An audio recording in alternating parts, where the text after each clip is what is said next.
ठीक है। आप दोनों ही पेशेंट्स का हमने रिवर्स शोल्डर रिप्लेसमेंट सर्जरी किया है।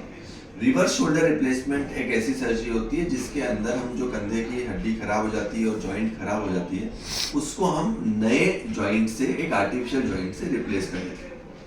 पहले हम एनाटॉमिकल शोल्डर रिप्लेसमेंट करते थे, उसकी तुलना में ये एक नई टेक्नोलॉजी है, नई तकनीक है।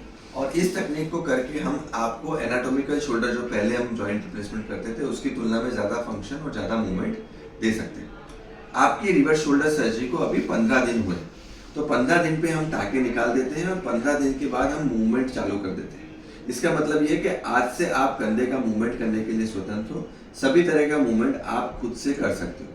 कंधे को आगे और पीछे ले जाने की एक्सरसाइज, ऊपर ले जाने की एक्सरसाइज, साइड में ले जाने की एक्सरसाइज, पीछे की तरफ ले जाने की एक्सरसाइज और ऊपर की तरफ ले जाने की एक्सरसाइज, ये सारी एक्सरसाइज आप खुद से कर सकते हो। जैसे जैसे आपके हाथ में ताकत आती है हम इस जो एक्सरसाइज है इसको बढ़ाने की कोशिश कर सकते हैं। तो पहले आप नॉर्मल रेंज ऑफ मोशन पे फोकस करो। तो रेंज ऑफ मोशन में आपके 4 एक्सरसाइज आती है। हाथ ऊपर ले जाने की एक्सरसाइज, हाथ को साइड में ले जाने की एक्सरसाइज, हाथ को बाहर की तरफ ले जाने की एक्सरसाइज और पीछे की तरफ ले जाने की एक्सरसाइज। ये चारों एक्सरसाइज रेंज को बढ़ाने के लिए आपको शुरू करनी है। इस रेंज को लाने में आपको करीबन 15 से 20 दिन का समय लगेगा। 15 से 20 दिन हो जाते हैं, उसके बाद हम ताकत के ऊपर फोकस करते हैं कि जो आपकी ताकत कम है कंधे की उसको कैसे गेन किया जाए। अब आपकी जो रिवर्स शोल्डर रिप्लेसमेंट सर्जरी हुई है उसको 3 महीने हो चुके हैं। हाथ ऊपर ले जाइए और आपका हाथ का मूवमेंट काफी आगे है, परंतु जो पावर है, जो ताकत होनी चाहिए वो नॉर्मल की तुलना में करीबन 5% कम है अभी भी। तो इसके लिए हमको स्ट्रेंथनिंग एक्सरसाइज करनी पड़ेगी। स्ट्रेंथनिंग एक्सरसाइज का मतलब ये होता है कि हमारे पास इलास्टिक बेल्ट्स होते हैं, स्पेसिफिक बेल्ट्स होते हैं जिस बेल्ट के माध्यम से हम एक्सरसाइज कर सकते हैं। तो हाथ ऊपर ले जाने की एक्सरसाइज आपको बेल्ट के साथ करनी है, हाथ को साइड में ले जाने की एक्सरसाइज बेल्ट के साथ करनी है, हाथ को बाहर की तरफ और अंदर की तरफ ले जाने की एक्सरसाइज भी आपको बेल्ट के साथ करनी है। तो ये सारी की सारी एक्सरसाइज अगर आप बेल्ट के साथ करते हैं तो आपका जो फंक्शन है वो काफी अच्छा आ सकता है। तो हाथ ऊपर ले जाने की एक्सरसाइज आपको अभी से शुरू कर देनी है साइड में, और इसको रजिस्टर्ड का मतलब होता है बेल्ट। और अगर आप बेल्ट से कंफर्टेबली कर पाते हैं तो उसके बाद हम आपको डंबल्स या हल्का वेट दे सकते हैं जिसके साथ भी आप एक्सरसाइज शुरू कर सकते हैं। अब क्योंकि ये एक बहुत ही रिफाइंड और स्ट्रॉन्ग प्रोसेस है, काफी अच्छा प्रोसेस है, तो कोई एक्टिविटी रेस्ट्रिक्शन आपको नहीं रहेंगे। आपको जो भी काम करना है वो सब आप काम कर सकते हो। आप हाथ का प्रयोग ले सकते हो, इस हाथ से आप नॉर्मल सारा काम कर सकते हो। जैसे कि आपको खाना बनाना है तो इस हाथ से खाना बनाने की आपको थोड़ा सा टाइम लगेगा क्योंकि ताकत आपको लानी पड़ेगी, रेंज लानी पड़ेगी, पर आपके केस में आप सभी काम के लिए स्वतंत्र। आपको खाना बनाना है तो इस हाथ से बना सकते हो, लोड बांधना है तो बांध सकते हो। रेगुलर जो भी आपका दिन ब दिन का काम है वो इस हाथ से करने की शुरुआत कीजिए।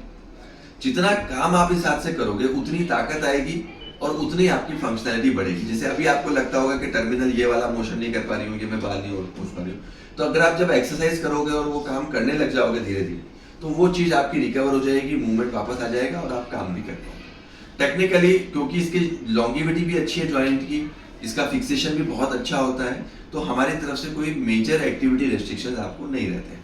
फिर भी हम पेशेंट को बोलते हैं कि बहुत हेवी वेट लिफ्टिंग या जिम में जाके वेट लिफ्टिंग नहीं करें।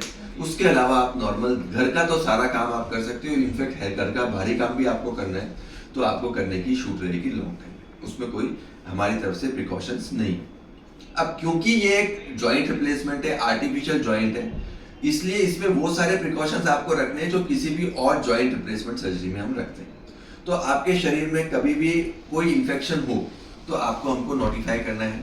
कभी भी पेशाब में इन्फेक्शन हो जाए, यूरिन में इन्फेक्शन हो जाए, दांत में इन्फेक्शन हो जाए तो आपको हमको नोटिफाई करना है या आपको अपने ट्रीटिंग डॉक्टर को नोटिफाई करना है। कभी भी आपको अगर रूट कैनाल थेरेपी करानी है, दांत का कोई भी ट्रीटमेंट कराना है या पेशाब में इन्फेक्शन हुआ है तो शॉर्ट ड्यूरेशन के लिए 7 से 10 दिन की एंटीबायोटिक उस समय लेने की आवश्यकता पड़ सकती है। कंधे के आजू बाजू का जो हिस्सा होता है उसको आपको साफ सुथरा रखना है, अच्छे से उसको बाथिंग करके रखना है। और जो एक्सिला का रीजन है, खासतौर पे नीचे वाला जो रीजन है, उसको आपको अच्छे से पानी से, साबुन से वॉश कर लेना है, उसको धो देना है अच्छे से, वो चीज का ध्यान रखना है। ठीक है। बॉडी में कहीं पर भी इन्फेक्शन हो उसके लिए आपको खास सावधानी रखनी है कि वो इन्फेक्शन बढ़े नहीं, तो उसकी जो एंटीबायोटिक है, उसका जो ट्रीटमेंट है वो आप सही समय पे लेते रहे। डाइट की हम बात करें, खाने की हम बात करें तो हाई प्रोटीन डाइट लेनी है आपको, क्योंकि मांसपेशी आपकी जो है वो कमजोर हो गई इतने टाइम में और अब हमको मांसपेशियों को बढ़ाने के लिए कसरत करनी है। तो हाई प्रोटीन डाइट आपको लेने की जरूरत है। ज़्यादा से ज़्यादा आपको डाइट में प्रोटीन लेने की आवश्यकता है, ज़्यादा से ज़्यादा आपको अच्छा खुराक लेने की आवश्यकता है। तो दालें ज़्यादा लीजिए, पनीर ज़्यादा लीजिए, दूध से बने पदार्थ आपको ज़्यादा लेने हैं। साथ ही साथ कैल्शियम वाली इंटेक भी आपको बढ़ानी है, तो दूध से बने पदार्थ, छाछ, लस्सी, दही, वो सब आप अपने अच्छे पर्याप्त मात्रा में ले सकते हैं। इसके अलावा रिकवरी के बारे में आपको रिवर्स शोल्डर के बारे में और कुछ पूछना है तो पूछ सकते हो। मेरे को दूध पचता नहीं है। तो आप छाछ या लस्सी ले सकते हो, क्योंकि कई बार लैक्टोज इंटॉलरेंस होने के कारण आपको दूध नहीं पचता है, तो उसके कारण अगर आपको छाछ सूट करती है, लस्सी सूट करती है, पनीर सूट करता है, तो वो आप ले सकते हो। उसमें कोई दिक्कत આ જે રિવર્સ રિપ્લેસમેન્ટ છે એ કેટલા 10 વર્ષ સુધી તો એની લાઈફ બહુ સારી હોય છે। જો અત્યારે આપની વાત કરું તો मैं જે રિવર્સ શોલ્ડર રિપ્લેસમેન્ટ છે એ ઇન્ડિયામાં ઓલમોસ્ટ 2012-2013 में लॉन्च થયા। આ પ્રોસિજર આ ટેકનિક ને અમે આ રિવર્સ શોલ્ડર રિપ્લેસમેન્ટની ફર્સ્ટ સર્જરી ગુજરાતમાં કરી, ધેટ વોઝ ઇન 2013।